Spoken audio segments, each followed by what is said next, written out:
now listening to the Arsenal Therapy Podcast. Hello and welcome back to the 15-minute show, part of the Arsenal Therapy Podcast. Today we're going to talk about Lucien Agoumé. He is the rumoured target to replace Thomas Partey should he depart the club. We have to start by saying that Thomas Partey rumours have come from Romano. He had said that contract talks have stalled and there's been no advancement, and it appears he could leave the club within the next couple of weeks. That's very much the story of the minute. Things can change quickly in football, so there could be a U-turn. He could decide to stay. It appears that he wants an increase in his salary, which Arsenal aren't prepared to give him, given his injury history and the fact he is now 32 years old. Martin Zubimendi has been signed to be the first choice six to really improve Arsenal and improve the speed that we play at in the engine room. However, Thomas Partey was expected to still play a key part in the squad next season. He's off the back of one of his most successful seasons in terms of availability at Arsenal, but his performances did receive mixed criticism, and it was one of those where you could be convinced that he was the best player or the worst player on the pitch, dependent on where you read. In reality, he was somewhere in the middle, and there were games like Man City and Real Madrid where he was absolutely unplayable. But that contract is still ongoing.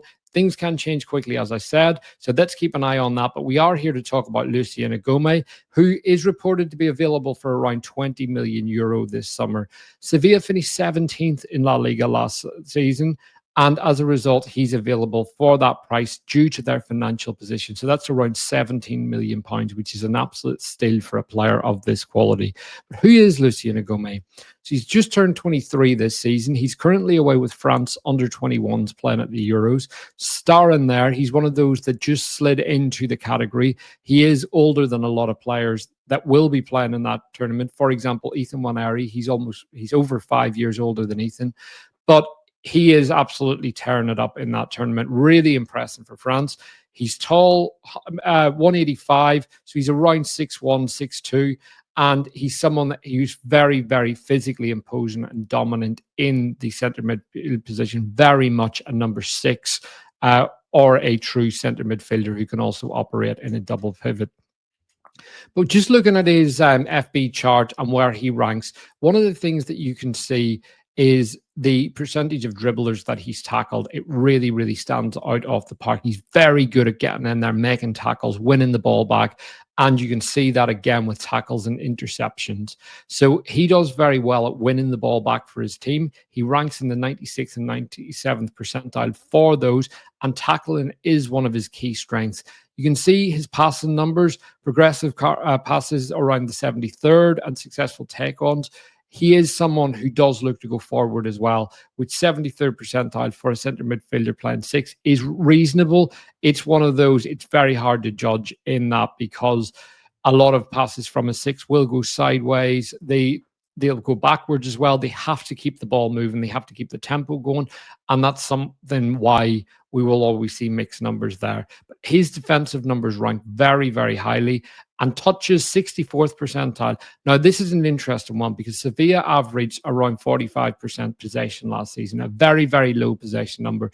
You put him in a team like Arsenal, who are averaging around 65% possession in a lot of games, those numbers are just going to drastically increase because the team have more of the ball. So whilst you can't guarantee success with regards to output and those kind of numbers, you can guarantee that the number of touches will increase just because the team has more of the ball. And when you compare it to Thomas Partey, what's interesting is progressive passes. He actually ranks lower than Lucien Agoumé. And same with progressive carries. He ranks significantly higher for touches, which, as I said, he's playing in a much more possession-based team. He attempts a lot more passes, again, which you would expect because he's playing in a team with a lot more of the ball. But the two things that Agoumé ranks highest for, Thomas Partey actually comes quite a bit off him, which is tackles and interceptions, 78th percentile as opposed to 97th, and percentage of dribblers tackled, again, 85th. And they're some of Thomas's highest numbers. So it does show how strong Lucien Agoumé is in this category. With regards to his heat map, you can see he's a 6 who's more probably right-sided bias, very similar to Thomas Partey in that category. And we will look at some of the positions he receives the ball in as well, because I think that's important to work out where he operates and where he likes to pass to.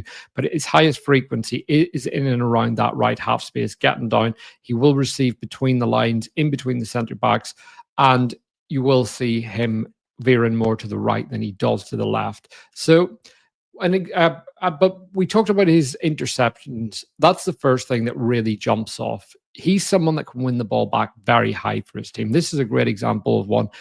The opposition try to get out, play a long pass. He's in the position. You can just see it, reads it, sweeps it up, and plays a first-time pass out to his teammates. That's something that Thomas Partey used to be very good at, just giving those first-time passes, reading the game. He was called the octopus for a reason. He could tackle very well, intercept very well. But you have to remember, Thomas Partey's 32 and has a long history of injuries at Arsenal. He missed almost the entirety of the 23-24 season, and Arsenal got their second highest points total ever. So this is a player that you will hear mixed reports about whether we can replace him or not, but actually some of Arsenal's best results have come without Thomas in the team, and we are adding a significant upgrade in Zubimendi at 6 right now. So the player coming in is coming in to play a lower number of minutes than Thomas Partey played last season. With Agoumé as well, we talk about interceptions and tackles. This is one. Again, the ball goes down. The opposition try to play it into the half space, go forward. He straight away reads it. You can see him starting to move in the middle graphic. Second one, he's won it back and he's just shoved his man away from the ball, protected it, and knocks it off to a teammate. Very, very simple play, and something that adds a real layer of dynamism in front of the defense, but also going the other way, where he can get the ball and really move it forward, both with carries and passes, but also just with his defensive kind of high energy, anticipation, and willingness to intercept. Touch map, again, as I mentioned, he is more right-sided bias. You can see as the graphic goes on, that moves across the screen towards the right. And Agoumé is someone that does favour those sweeping passes similar to Partey, where he plays it out to the right winger, which is something that Bukayo Saka would benefit from. And he's also a player that likes to drop the shoulder in the same way Partey does. This is a prime example of it. So this is another great example of an interception and him looking to play forward. You can see the distance he is from the Sociedad player here. Ball's coming out. He sees it 10, 15 yards away. Straight away, he's alert, he's awake, comes into the middle, wins the ball back, and then he's away, carrying the ball out for his team and looking to go forward. And that's the strength that you've got there. You've got a player that can intercept very well, but also has that springiness and big aggression and the kind of tempo to take himself forward, where he can run and generate power as he's running through the middle. And that's something that's very exciting about this player. When he starts running, he's got that Declan Rice-like quality. He has been compared to Paul Pogba in the past, but so has every young French midfielder that's coming through. I don't personally see the similarity. I see it in height and some of the passes that he can play. But for me, Pogba was a level that I don't think we've seen in a centre midfielder. He just never fulfilled his potential. The way Pogba could move the ball with both feet, pass it anywhere, drop his shoulder. He played like a 5'4" diminutive midfielder, but he was 6'3", and he could do almost anything with the ball. He was just so technically clean. I don't see Agoumé being in that category. He is someone that wants to operate off his right foot more. He doesn't have the same degree of angle bias that Thomas Partey has, in the sense that he always wants to go to the side that he favours more. But he also doesn't have the ability to go off both feet and do it quickly in the way someone like Zubimendi does. And a prime example of him trying to receive, this is very Partey-esque. The ball's coming out. You can see in the top graphic, he's looking for the ball in between the two attackers, asking his centre-back to split the line, play it to him. He gets it, and he drops that shoulder and opens his body up and plays the pass. The pass you can see in the bottom right-hand corner where it ends up. Sweeping right, long pass outside into the right-hand channel, and he has his winger running onto it.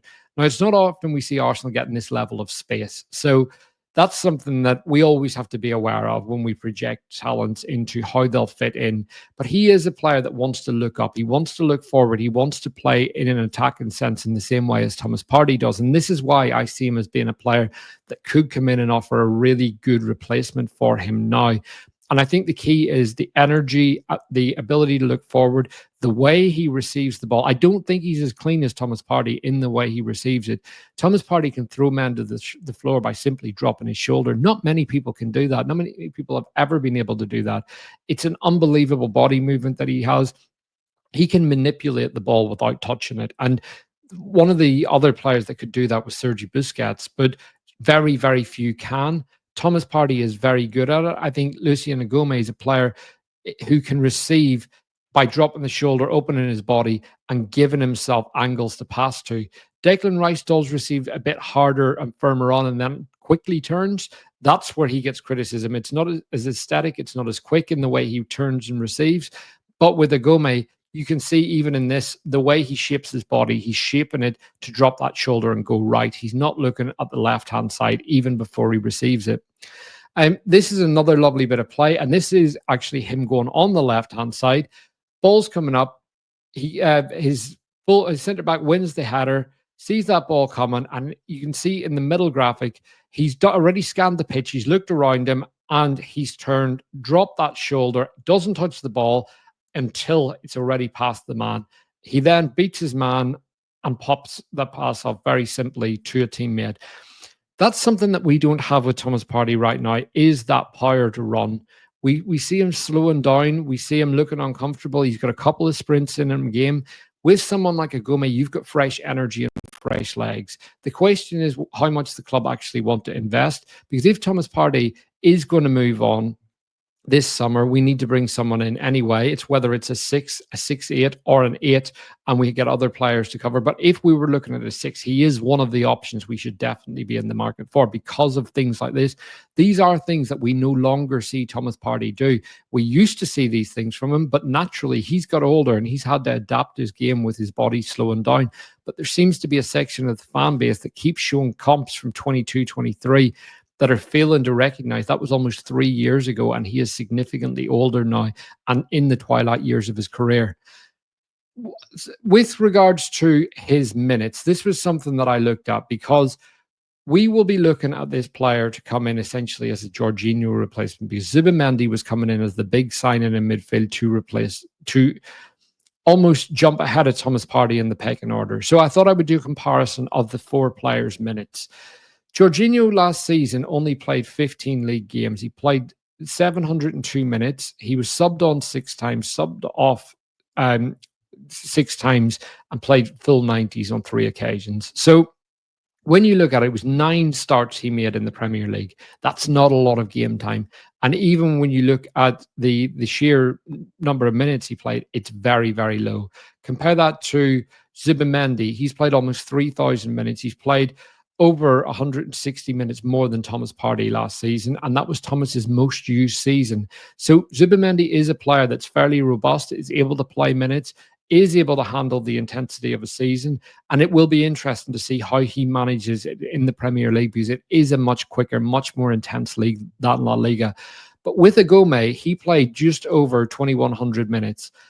He was a player that was primarily starting games, started 24 games, and he is very much at the age of his career where he's coming in to compete. He's not a fully established midfielder yet. He's had 2 full seasons at Sevilla.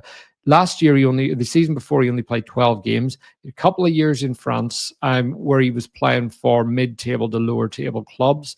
Sevilla snapped him up for €4 million, and he's finally lived up to the potential that we saw of him at Inter, but it feels like he's a player that needs to make the move. The question comes back to Arsenal. What do they want in this position? Because if you go out and spend another 50 million on a player, firstly, are the minutes available? What does that mean for Zubimendi? What does that mean for the other players we've got in midfield? And most importantly, what does that mean for our attack? There is only so much money we will spend this summer. And ultimately, we want as many funds to be going to attack as possible. We already have Declan Rice, Miles Lewis-Skelly, and Mikel Merino who can play at 6. And Merino I would put in there as a worst-case scenario. But Lewis-Skelly has done that at youth level. People will say, but he's never played a single moment of professional football in that position. Miles Lewis-Skelly had never played a single moment of professional football at men's level until this season just gone. He absolutely bossed it. The kid is incredible, and that inverted fullback role sees him play a lot in the sixth position anyway. So if we needed the minutes there and Calafiori's fit, he could very much be an option. If we were going to buy a 8, because that would also give us the opportunity to rest Declan Rice. So, and in games that we are playing much deeper or playing with teams facing us in a much deeper manner, Declan Rice can sit at a 6 and have 2 more adventurous players ahead of him. But ultimately, you have to look at the minutes and who this player is coming in to replace and how much availability they are going to get. In terms of passing numbers, so this was something I did a comparison of all of this, and the interesting thing is Thomas Partey ranks very highly for a lot of these stats. As I mentioned, he's playing in the team that had the most possession. But what's really interesting is Zubimendi's numbers aren't far off Thomas Partey's in a lot of categories, and he outperforms him in a lot of others. So forward passes, Zubimendi actually significantly outperforms Thomas Partey. But Thomas Partey takes more open play passes, attempts more passes, has greater passing accuracy. Actually, surprisingly, has a better long passing accuracy than Zubimendi, and plays more through balls and completes more passes in the opposition half. However, as I said, Arsenal play with a lot more possession than any of these other teams. Agoumé impressively equals Thomas Partey with 3 balls. As I said, the way he wants to look up and look forward, he is someone that will give us the closest way to playing with Thomas Partey if he was to move on. He created a lot more chances than both Zubimendi and Thomas Partey, 20 compared to 25 compared to 20 and 18. And he got 3 assists, which was, I mean, it's not a high number, but it is 1 and 2 more than Partey and Zubimendi. Ultimately, what's interesting is the numbers don't stack that differently. He's not far off these players. And this is a guy playing in a very, very poor team, available for a low transfer fee, able to come in and compete, and also very, very physically robust and dynamic. And that's something that you could say, other than Declan Rice, Arsenal don't have a lot of dynamism in the squad. And although Martin Zubimendi is a good carrier, he is not an overly dynamic player. With the dual side, off the ball, this is something that's always going to be important. Thomas Partey's numbers do rank the highest in this category, and Agoumé's rank the lowest. He's got the highest take-on success rate, but that's not necessarily what we're looking for in our 6. He ranks pretty well in that category. And again, as I mentioned, he is a very good, powerful carrier. Jorginho committed the least fouls, but played the least minutes.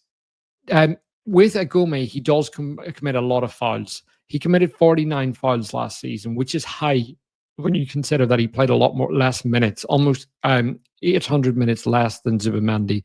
So when you think he's committed 5 more fouls, that is something that comes with being a young 6. You would expect him to commit more fouls and maybe not be as polished in that area. Thomas Partey, similar, playing a high number of minutes, completing less fouls than him. Again, Zubimendi's numbers for aerial duels, this is something I've brought in before, also rank really highly, much higher than Thomas Partey, and just slightly higher, well, actually a good bit higher than Agoumé. So on the defensive side, Agoumé is a player, despite ranking very highly for certain things, has got areas to improve on, but he is playing in a team that finished 17th with low possession numbers. So you find yourself in a much lesser organized team, and that does play a part in all of this. If you look at the space and distance he has to cover to win the ball back, it is much lower or higher than what Thomas Partey does at Arsenal. And that's something that we should see an improvement in. If those distances can be tight, you're not seeing a player like Agoumé charging across the pitch to try and win the ball back. But again, I have to say, this is a projection. I am looking at, right, this is where it's going wrong at Sevilla. This is what he could improve on being at Arsenal. But also there are areas when you're playing for a weaker teams, you don't have teams setting up in a low block against you. That's something that he won't have faced being at Sevilla or during his time at France. Thomas Partey faces that every week. Martin Zubimendi has had that many a time for Spain, so I don't have a worry there. He's also one of the best tempo setters in the world. With Agoumé, as I said, he's someone that's much closer to Thomas Partey than he is to Zubimendi. And that's something why we have to look at the number of duels contested and so on. As I said, he played almost 800 minutes less than Thomas Partey, or 700 minutes less than Partey, 800 less than Zubimendi, and his duels contested are actually similar to what Thomas Partey does, despite playing less minutes. He makes less tackles, but again, in terms of minutes, the percentage is pretty even. And fouls from tackles, this is actually pretty high. So despite playing a lot more minutes, Zubimendi and Partey make a lot less fouls off tackles than Agoumé does. And again, this is something that can be a case of being young, but it's also something that may stay with players as they get older. We don't know if he would become more polished in that area, but you also have to look at the position the tackles are made in. Is he chasing back? Is he covering for someone else? Again, he's not playing in a good team, so it's very difficult to truly assess that. But what I can say is I do like his tackling qualities. I do like how highly he ranks within tackles and interceptions. I do like his ability to carry through the middle. And I really like his passing qualities. This is a player that I see as being very rounded. And if you're getting a young, energetic, dynamic midfielder in to replace an aging Thomas Partey, I see this as being a deal that should be a good one. In terms of injury history, in the last 2 years, he's missed just 5 games for Sevilla. That came with a torn muscle. He missed 36 days, which isn't a long time for a torn muscle. And previously, he missed 50 days for a hamstring injury when he was in France. The likelihood is that was probably a grade 2 hamstring injury. Before that, he hasn't had a lot of injuries, very short-term ones, both unknown. So you are looking at a player that has got a relatively clean bill of health and should come in and be able to compete. The things that I like mostly about this player, firstly, the price tag. It would allow us to come in and it shouldn't impact what we have to do in the final third at all, because his wages, you would imagine, would be around a quarter of what Thomas Partey is asking for. Add that to the 17 million fee, and it's not that much more of an outlay. And this player would cover us for years to come. If it doesn't work out and we want to sell him, or if he wants to go and be the first choice somewhere, you would expect Arsenal to get more than what they pay for him. People have said to me, this is another Lokonga. Look, this player is absolutely nothing like Sambi Lokonga, and they played together at Sevilla last season. It could be that Arsenal used this as a make weight to get Sambi off to Sevilla, and we take Agoumé for a small transfer fee on top. But let's wait and see with that. They're in dire financial trouble right now. But I would say he is a completely different player to Sambi Lokonga. Part of the issue with Lokonga was he wasn't truly a 6. He was more of an 8, and he was someone that wanted to play a bit more of the creative game. He also struggled physically in England, and he struggled without the regularity of minutes. Mikel Arteta has got a bit better at rotating, and with Zubimendi coming in, this could be an opportunity for Lucien Agoumé to get minutes if he comes in at Arsenal. The reality is this player is not a superstar. He is not Carlos Baleba or a Caicedo or that kind of midfielder. If you're buying within the Premier League, it's going to be significantly more expensive. And that is part of why I like this player. He's a very, very good squad player who offers a lot of similarities to Thomas Partey, but he's more dynamic, less polished, but he's someone that could go on and be an absolutely top-tier midfielder, but you are rolling the dice slightly on this. But the key thing here is we need to make sure we bring in the players we need in attack. If we don't, and we spend a lot in that 6th position, it becomes a big gamble because we are already so light in attack, and that's where the main issues come. But please let us know what you think. Drop us a comment. Tell us what you think. If you would like Thomas Partey to stay, if you would like to see a certain player coming in that isn't Lucien Agoume, or if you think we should be looking at a different position and utilising those we have to cover for 6 as well. I'm very keen to hear everyone's thoughts. I am not married to an idea with this. It's one that I didn't expect Thomas Partey to be leaving. It seemed that he was very much ready to stay. So tell us what you think. Drop a comment, hit the like button, hit the subscribe button, and join us again for the next show very soon. Thank you.